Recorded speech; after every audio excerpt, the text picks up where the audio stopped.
अस्सलाम वालेकुम everyone and welcome back to the pharmaco study.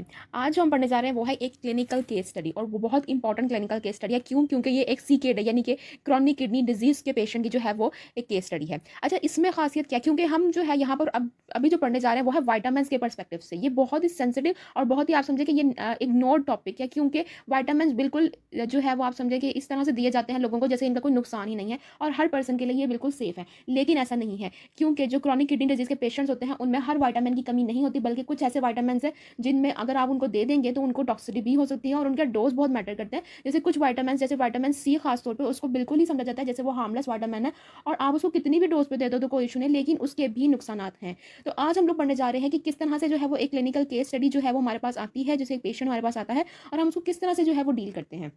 तो सबसे पहले हमारे पास जो केस स्टडी का अगर हम लोग स्टार्ट लें तो हमारे पास पेशेंट नेम जो है वो मिस्टर अहमद, ये एक जो है वो एक सुपोज्ड नेम है, ठीक है। 58 ईयर्स ओल्ड है। अगर हम लोग इसकी मेडिकल हिस्ट्री देखें तो ये CKD यानी कि जो क्रॉनिक किडनी डिजीज़ है इसकी स्टेज 4 पे है और ये बहुत ही इसके बाद जो है वो तकरीबन जो है वो आप समझे कि ये ऑलमोस्ट एंडिंग स्टेज होती है, ठीक है। इसके बाद स्टेज 5 होती है और उसके बाद आप डायलिसिस के तरफ जो है पेशेंट अक्सर जो है वो चला जाता है, ठीक है। तो हम लोग यहाँ पर देखते हैं कि इसका जो ग्लोमेरुलर फिल्ट्रेशन रेट है वो 20 ml/मिनट है। टाइप 2 डायबिटीज़ भी है इसको, 15 सालों से, साथ साथ ये हाइपरटेंशन का भी मरीज़ है। अगर हम लोग देखें फॉस्फेट बाइंडर, क्योंकि अक्सर जो है वो किडनी डिजीज के जो पेशेंट होते हैं उनके अंदर से फॉस्फेट की एलिमिनेशन जो है बहुत ज़्यादा रिड्यूस हो जाती है, जिससे फॉस्फेट बिल्डअप होना शुरू हो जाता है बॉडी में। तो फॉस्फेट बाइंडर्स दिए जाते हैं। फॉस्फेट बाइंडर्स पे कंप्लीट जो है वो लेक्चर और इसी prescriptiontracker.com पे ही एक वेब जो है वो आर्टिकल लिखा है जिसमें है सिविलामेर कार्बोनेट और सिविलामेर HCl के दरमियान क्या फ़र्क है, और उसमें से फॉस्फेट बाइंडर का काफ़ी अच्छा मैंने एक्सप्लेन कर दिया हुआ है, ठीक है। यहाँ पर हम लोग पढ़ने जा रहे हैं कि ये केस स्टडी में क्या क्या पेशेंट जो है ऑलरेडी ले रहा है। तो ये फॉस्फेट बाइंडर भी ले रहा है जो है सिविलामेर कार्बोनेट, साथ में ये एक कैल्शियम सप्लीमेंट ले रहा है जो कि एफ्रोवेसन कैल्शियम सप्लीमेंट है, जिसके अंदर क्या मौजूद है,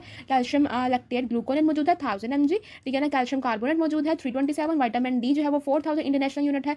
विटामिन सी जो है वो 500 mg है एज एन एक्टिव इंग्रेडिएंट। साथ साथ जो है इसमें सैकरीन भी है, aspartame, sugar, citric acid, sucrose, glucose granules भी हैं। ये सारे स्वीटनिंग एजेंट के तौर पे हैं और कुछ जो है वो एज अ बल्किंग एजेंट वगैरह के तौर पे भी यूज़ होते हैं। लेकिन यहाँ पर हम लोग अब देखने चाह रहे हैं कि ये सारा कुछ जो है वो पेशेंट ऑलरेडी ले रहा है। अब एज अ फार्मासिस्ट और एज अ फिजिशियन आप इसमें किस तरह से जो है वो विटामिन्स को जो है वो आप देख रहे हैं कि ये किस तरह से ऑलरेडी एक सप्लीमेंट ले रहा है, साथ में इसको हाइपरटेंशन भी है। अब भी इसकी साथ साथ मेडिकेशन हिस्ट्री भी देखेंगे और लैब वैल्यूज़ भी। सिम्टम्स क्या है, पेशेंट जो ये पेशेंट आपके पास आया है और वो आपको कह रहा है कि बहुत ज़्यादा थकन होती है, उसको थकावट रहती है, हड्डियों में दर्द रहता है, मसल वीकनेस रहती है, साथ साथ जो है वो जो पैरों हाथों पाँव में सुइयाँ भी चुभती हैं, ठीक है। अगर हमने इसके लैब वैल्यूज़ देखें, क्योंकि आप कोई भी एनालिसिस जो है खासतौर पर विटामिन या कोई भी सप्लीमेंट जो है आप लैब वैल्यूज़ के बगैर जो है वो रिकमेंडेशन की तरफ नहीं जा सकते, खासतौर पे जो क्रॉनिक किडनी डिजीज के पेशेंट्स होते हैं उनमें। तो अगर हम इसका सीरम वैल्यू देखें ना, सीरम कैल्शियम कितना है वो है 8 mg/dl, ठीक है ना, जो कि तकरीबन लो है। 8.4 या 8.5 के अराउंड जो है वो इसका मिनिमम लिमिट होती है कैल्शियम की, ठीक है। सीरम फॉस्फेट जो है वो 5.6 mg/dl जो कि हाई हुआ है। पैराथायरॉयड हार्मोन जो है वो इसका एलिवेटेड है। अब